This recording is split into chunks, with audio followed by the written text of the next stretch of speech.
Last time जैसे हमने देखा कि हमने पूरा 15 वर्ड्स की लिस्ट, एक हमने स्टोरी बनाई और उसको विजुलाइज किया और हम कितनी जल्दी उसको अपने दिमाग में रजिस्टर कर पाए with each and every detail. Right, that too we did it on camera and we proved it. Yes. Yeah so ये हमने किया, जैसे मैंने पहले भी बताया था, एयर प्रिंसिपल से.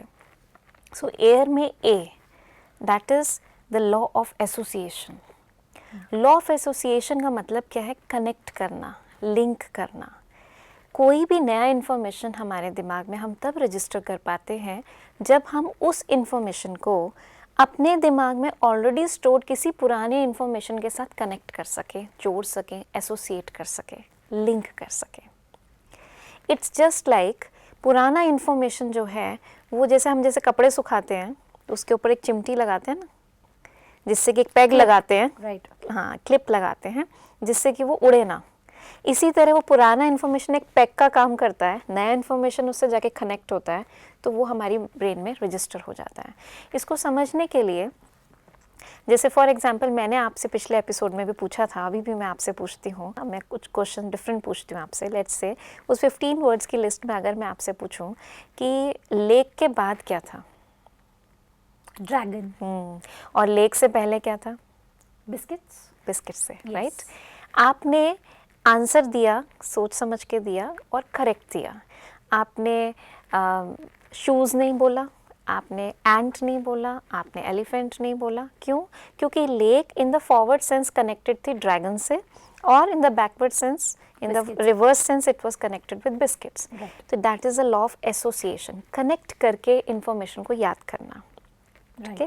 वैसे मेमोरी लैंग्वेज में इसको चेन मेथड बोलते हैं, जहाँ चेन में एक लूप दूसरे से कनेक्टेड होता है, दूसरा तीसरे से, तीसरा चौथे से, ऐसे लाइन में कनेक्टेड होते हैं. ऐसे हमने इंफॉर्मेशन के जो पीसेस थे उन सबको, एक पीस को दूसरे के साथ, दूसरे को तीसरे के साथ कनेक्ट किया, एसोसिएट किया. इसको आप ऐसे समझ सकते हैं, मान लीजिए मेरी मुट्ठी में बहुत से पर्ल्स हैं और मैं उन पर्ल्स को यहाँ पर टेबल पे रख देती हूँ.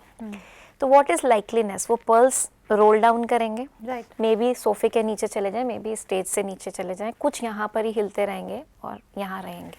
आफ्टर 5 मिनट्स अगर मैं उन सारे पर्ल्स को अपनी मुट्ठी में वापस लेना चाहती हूँ तो in that period of time I might lose some of the pearls, right. जो मुझे शायद ढूंढने पड़ेंगे और कुछ मुझे ना भी मिले. तो मुश्किल है उनको फिर से समेटना.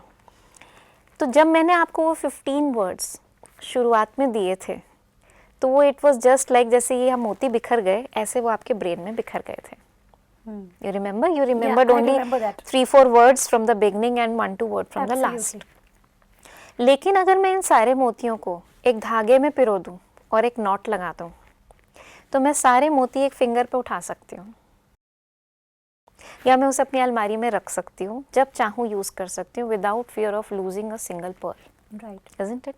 In the same way, जब मैंने उन सारी इन्फॉर्मेशन को, इतने सारे वर्ड्स को एक स्टोरी के फॉर्म में एक उसका नेकलेस बना दिया, तो आपने देखा आप कैसे उसको कनेक्ट करते हुए कैसे आप सीक्वेंस में पूरा याद कर पाए और एक भी वर्ड आपने मिस नहीं करा. राइट. राइट. अगर आपने कनेक्ट ठीक से किया है तो आप एक भी वर्ड मिस नहीं करेंगे. That's the power of association. Connect करके जब हम याद करते हैं तो हम बहुत सारी चीज़ें याद कर पाते हैं, क्योंकि इसका कोई एंड नहीं है. हम इसके आगे हम और 15 भी करना चाहते तो कर सकते थे, क्योंकि at a moment we are connecting only 2 pieces of information and we can go on like that endlessly. Right. और मेरी एक स्टूडेंट ने 507 वर्ड्स को याद करने का, एक बार सुन के याद करने का रिकॉर्ड भी बनाया, नेशनल रिकॉर्ड. एक बार सुन के. एक बार सुन के बस वर्ड्स उसको बताते गए और वो कनेक्ट करती चली गई, और इतनी लंबी चेन ऑफ वर्ड्स. तो इट्स पॉसिबल. ये एक बहुत इम्पॉर्टेंट मेमोरी टेक्निक है जो स्टूडेंट्स यूज़ कर सकते हैं अपनी बहुत सारे पॉइंट्स को याद करने में, वन आफ्टर द अदर. तो इसको मैं कई बार प्यार से नेकलेस मेथड भी कहती हूँ, कि जैसे नेकलेस में मोती पिरो दिए, ऐसे हम इंफॉर्मेशन को एक स्टोरी में पिरो देते हैं. तो this is a law of association and it works with in combination with I, the law of imagination. Law of imagination ये कहता है कि जो चीज़ आप दिमाग में एक बार देख लेते हैं वो 20 बार सुनने के बराबर होता है. Because nerves going from brain to eyes, दिमाग से आँखों तक जाने वाली जो नर्व्स हैं वो 20 टाइम्स स्ट्रॉन्गर होती हैं as compare to nerves which are going from brain to ears. इसलिए हमारी विजुअल मेमोरी जो होती है, देखने की मेमोरी जो होती है, वो बहुत स्ट्रॉन्ग होती है as compare to auditory memory. इसीलिए आपने देखा होगा जो चीज़ आप एक बार देख लेते हो वो काफ़ी लंबे समय तक हमारे दिमाग में रहती है एज़ कम्पेयर टू उसी चीज़ को हम सुने। इसका एक छोटा सा एग्जांपल देती हूँ कि कभी आपके साथ ऐसा हुआ है, आप मार्केट में किसी से मिले हो और आपको ऐसा लगा हो इस पर्सन को कहीं मैंने देखा है, मैंने बात भी करी, आई नो दिस पर्सन, लेकिन नाम याद नहीं आ रहा। बहुत बार होता है ना। और हम कई बार बात भी कर लेते हैं लेकिन हम ड्यू टू हेजिटेशन हम नाम पूछते नहीं है, लेकिन वो चलता रहता है इसका नाम क्या था, हम मिल लेते हैं। लेकिन कभी आपके साथ ऐसा हुआ, आप किसी से मिले और आपने कहा हाँ भाई आपका नाम तो मुझे याद आ गया लेकिन चेहरा जाना पहचाना नहीं लग रहा। नाम भूल कर चेहरा याद रख सकते हो तो चेहरा भूल के नाम क्यों नहीं याद रख सकते? पर ऐसा भी होता है ना कि मुझे नाम याद रहता है मगर मैं भूल जाती हूँ कि चेहरा क्या था। जिसको मैं एक ही बार मिली हूँ, सपोज मेरे नेटिव प्लेस में, मुझे नाम तो याद है क्योंकि मैंने रेपिटेटिवली मम्मी के मुंह से उनका नाम सुना है, लेकिन मैं चेहरा भूल जाती हूँ। ऐसा भी होता वो है। इसलिए क्योंकि आपने चेहरा उसके बाद, क्योंकि ओवर द इयर्स चेहरा चेंज भी हो गया और आपने इतने सालों से उस चेहरे को नहीं देखा लेकिन नाम रिपीट हुआ। तो रिपीटिशन का एक इम्पॉर्टेंट रोल तो रहता ही है। I am sure you will agree with me कि जैसे ही मैंने आपसे पूछा लेक के बाद क्या है, आपके दिमाग में एक इमेज पॉपअप करी, ड्रैगन, है ना, और आपने एकदम से ड्रैगन दिया। इसीलिए आपका आंसर भी एक स्पॉन्टेनियस आंसर था और करेक्ट आंसर था। अगर ये लिस्ट आप जैसे पहले याद कर रहे थे या रोट मेमोराइज हमने करा होता, रट्टा लगाया होता, तो आपको शायद शुरू से जाना पड़ता। एंड था, फिर मोबाइल था, फिर ऐसे था। और मैंने पढ़ाई पूरी जिंदगी सच बोलो वैसे ही किया है। Most of the people do it like this only, क्योंकि उनको पता ही नहीं ना कि ब्रेन हमारा कैसे काम करता है। It is not part of the syllabus actually. Syllabus में तो बस इन्फॉर्मेशन देते हैं लेकिन उसको याद कैसे करना है, ये ब्रेन कैसे काम करता है, ये तो है ही नहीं उसका सिलेबस में। सुपर्ब एग्जांपल मुझे याद आया अपने बचपन से।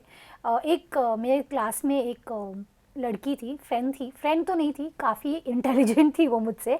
तो उनको बहुत एटीट्यूड रहता था कि मैं बहुत इंटेलिजेंट हूँ। तो वो मैंने उसके बारे में ये चीज़ इतनी खास थी कि अगर मैम उसको पूछेगी 10-15 दिन बाद कि ये आंसर किस पेज पे है, वो पेज नंबर तक बता देती है और कौन से लाइन में, वो कौन से नंबर ऑफ द लाइन में वो सेंटेंस है, वो ये तक बता देती है।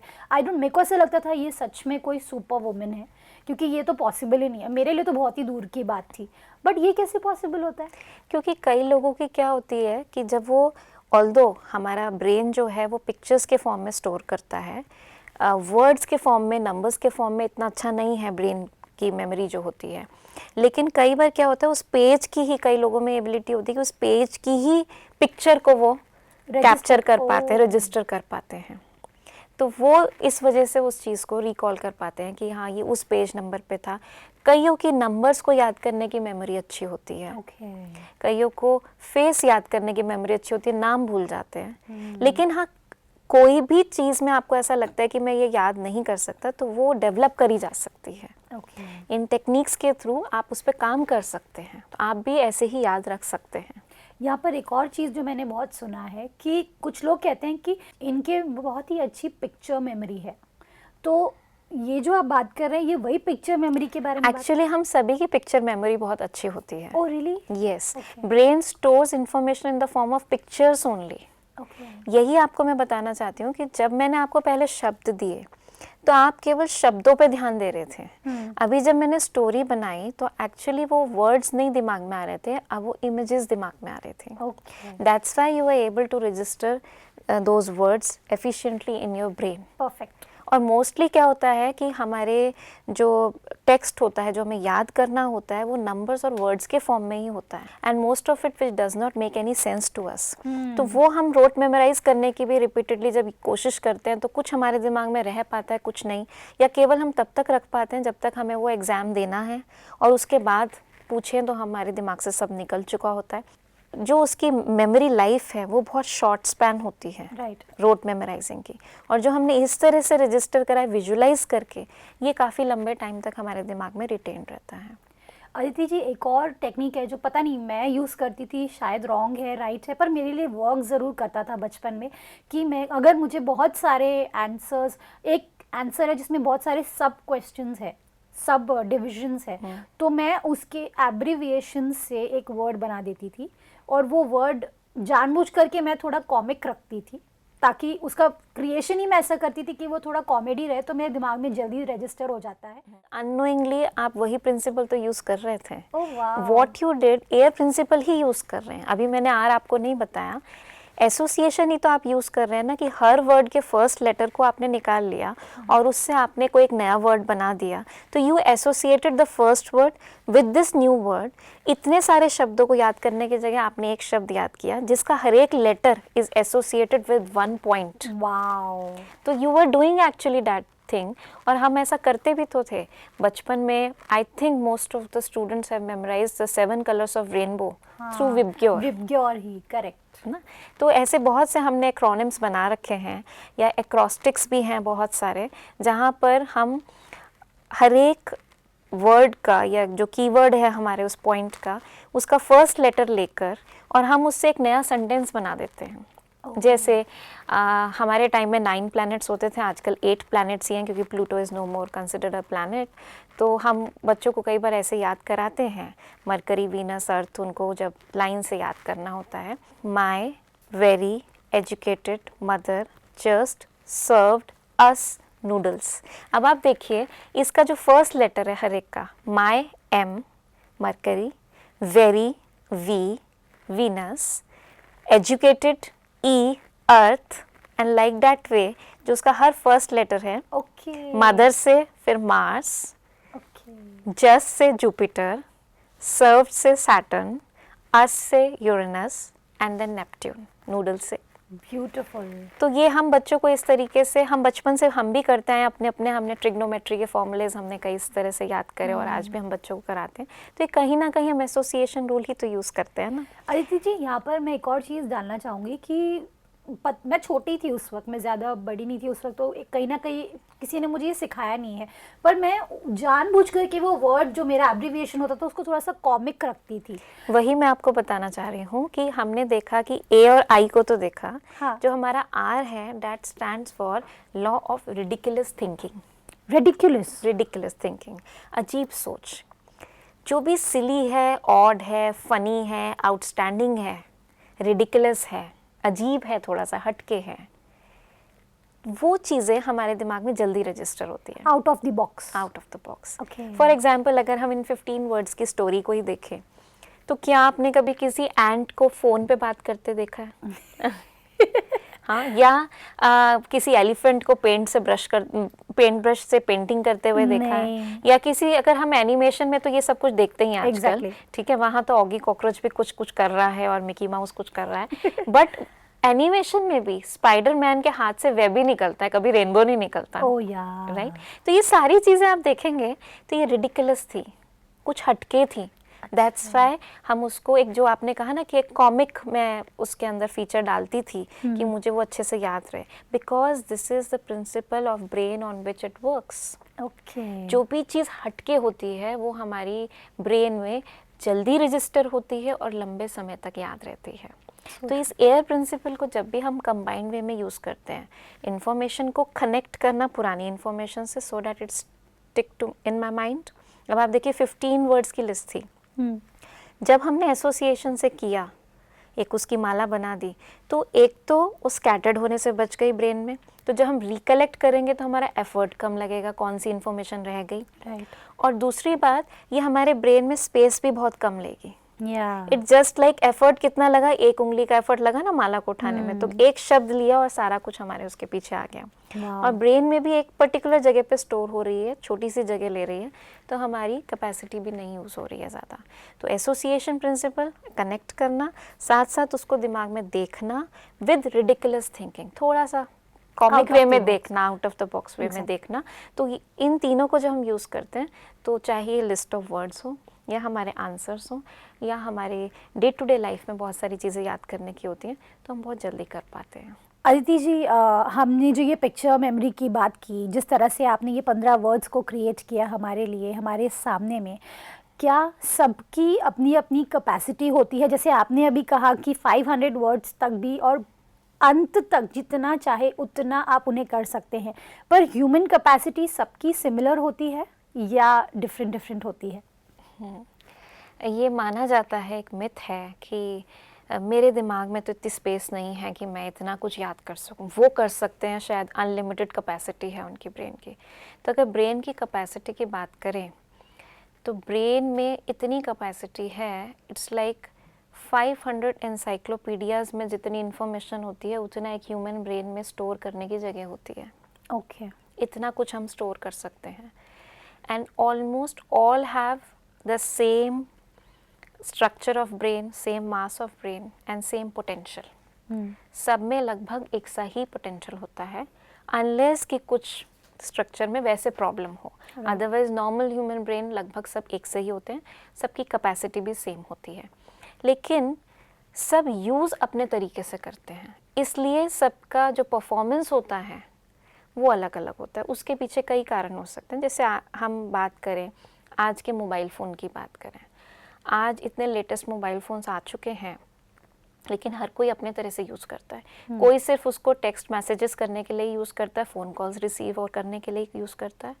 कोई उसमें अपनी ईमेल्स भी चेक करता है, नोट्स भी बनाता है, उसको किसी भी तरीके से यूज़ करता है, और उसमें अपने सारे ट्रैवलिंग के टाइम भी अपने सारे बिजनेस के काम भी कर लेता है। तो इट ऑल डिपेंड्स, जैसे बिल्कुल ये उसी तरीके से कि एक कंपनी में 100 लोग काम करते हैं और हर एक के पास एक कंप्यूटर है, लेकिन हर एक अपने कंप्यूटर को जो उसका काम है उसके लिए बस यूज़ करता है। अब उसको बहुत सारी फाइल्स को मेंटेन करना है, बहुत तरीके के सॉफ्टवेयर्स पे काम करना है, तो वो उस तरह से काम करता है। किसी को सिर्फ वर्ड पे काम करना है तो वो एक्सेल पे काम करना है, उस पे काम करता है। तो सबके पास कंप्यूटर सेम है, लेकिन यूसेज सब डिफरेंटली कर रहे हैं। Nice. तो कैपेसिटी में डिफरेंस नहीं है, लेकिन हम जितना एक्सप्लोर करेंगे, जितना यूज़ करेंगे, जितना सीखेंगे उसको यूज़ करना, उतना हम कर पाएंगे। दूसरी चीज़ इसमें बिलीफ सिस्टम्स भी आते हैं, क्योंकि कई लोग ये मानकर बैठे होते हैं कि हमारी तो मेमोरी अच्छी है नहीं, हम तो ये कर ही नहीं सकते। ऐसा मैं आपको ये बताना चाहूँगी, ये स्टूडेंट्स के साथ बहुत होता है कि मान लीजिए उनका कोई चैप्टर है, उन्हें याद करना है।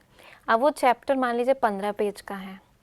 अब आप सोचिए, ये रिसर्च भी बता चुकी है कि आप एक मोमेंट पर एक ही पीस ऑफ इंफॉर्मेशन पढ़ सकते हैं या उसके बारे में सोच सकते हैं, ठीक है, ज़्यादा नहीं। वो आप डिस्ट्रैक्शन करते हैं बेसिकली। जब बहुत सारे विचार आ रहे होते हैं ना, एक सोचा फिर इस पे जम किए, फिर इस पे जम किए, वो ऐसा होता है। हमें लगता है कि हम एक ही पल में 10 बातें सोच रहे हैं, नहीं, एक पल में, एक सेकंड में हम एक ही बात सोच सकते हैं या पढ़ सकते हैं। अब जब हम इस टेक्निक की बात कर रहे हैं, जैसे आपने क्वेश्चन पूछा कि 15 तक तो ठीक थे, लेकिन अगर इसके आगे बहुत ज़्यादा आगे कब तक हम कर सकते हैं। राइट। यही हमारे स्टूडेंट्स के साथ होता है। वो चैप्टर पढ़ने बैठते हैं, फर्स्ट पैराग्राफ पढ़ते हैं, पूरे कंसंट्रेशन से पढ़ते हैं, याद भी होता है। दूसरा पढ़ने लगते हैं तो दिमाग में एक थॉट आता है, पहला वाला भूल तो नहीं गए। तो उसको आधा दिमाग, अब पहले वाले में जो इतना हमारा कंसंट्रेशन था सेकंड में नहीं होता, क्योंकि हम पढ़ रहे हैं नई इन्फॉर्मेशन, लेकिन at the back of mind ये भी चल रहा है पहले वाले पैराग्राफ में क्या था, उसके साथ भी हम उसको कनेक्ट करना या उसको रिकॉल करने की कोशिश करते रहते हैं। तो a part of my mind is involved in that recollection and a part of my mind is involved in new learning। और ऐसा जब वो आगे देखता है, 1 पेज, 2 पेज, 3 पेज, 4 पेज, इतना सारा कैसे याद होगा। तो वो जैसे ही थॉट क्रिएट होता है तो एक ब्लॉक चला जाता है, ये तो बहुत सारा है, इतनी तो मेरी कैपेसिटी नहीं है, मैं तो कभी इतना लंबा आंसर तो याद ही नहीं होता मुझसे। तो जैसे ही ये मैसेज देना शुरू करते हैं, तो जैसे पीछे भी हमने बताया कि माइंड में जो थॉट क्रिएट करेंगे वो प्रोग्राम करता है ब्रेन को, और ब्रेन फिर उस तरीके से बॉडी को प्रोग्राम करता है बिहेव करने के लिए। और फिर हमारे को एकदम से मैसेज मिलता है, मैं तो इतना सारा कर ही नहीं सकती। जबकि साइंस ये बताती है एट अ मोमेंट आप अगर सिर्फ उस टाइम उसी चीज़ पे फोकस करें, ना तो आप आगे का देखें कितना है, ना आप पीछे का रिकॉल करने की उसमें कोशिश करें, तो आप पूरे कंसंट्रेशन से उसको पढ़ सकते हैं और उसको नए न्यूरल सर्किट्स आप बना सकते हैं और रजिस्टर कर सकते हैं जितनी भी इंफॉर्मेशन चाहें। वो एक अलग बात है कि ब्रेन रिसर्च ये भी बताती है कि after every 45 to 50 minutes you need a break. Okay, वो अलग अलग स्टडी स्किल्स हैं जिनके बारे में हम बाद में भी बात कर सकते हैं कि हर 40-45 मिनट्स के बाद हमें एक ब्रेक की ज़रूरत होती है, 5 से 7 मिनट के ब्रेक की, क्योंकि हमारा ब्रेन कुछ इस तरह काम करता है कि जो हमने 45 मिनट्स में लिया है वो उसको रीऑर्गेनाइज करता है। And if we continue learning something new, तो अगेन वो डिवाइडेड अटेंशन हो जाती है, क्योंकि ब्रेन का कुछ इन्वॉल्वमेंट होता है रीऑर्गेनाइजेशन में और कुछ इन्वॉल्वमेंट न्यू लर्निंग में होता है. It is better to give a break for 5 to 10 minutes जिसमें ब्रेन उस इन्फॉर्मेशन को रीऑर्गेनाइज करे and ready for the next intake of information. तो ये कुछ बहुत इम्पॉर्टेंट चीज़ें हैं. अगर स्टूडेंट्स को समझ के चलें, सही माइंड प्रोग्रामिंग करें, तो वो वाकई अपने पोटेंशियल को यूज़ कर सकते हैं. क्योंकि जो रिसर्च ये बताती है ब्रेन का इतना पोटेंशियल है, तो हमारे ही ब्रेन की बात हो रही है ना, किसी सुपर नेचुरल पर्सन की बात नहीं हो रही है. We all have that potential and we can reach to that potential if we use it in the right way with the right belief.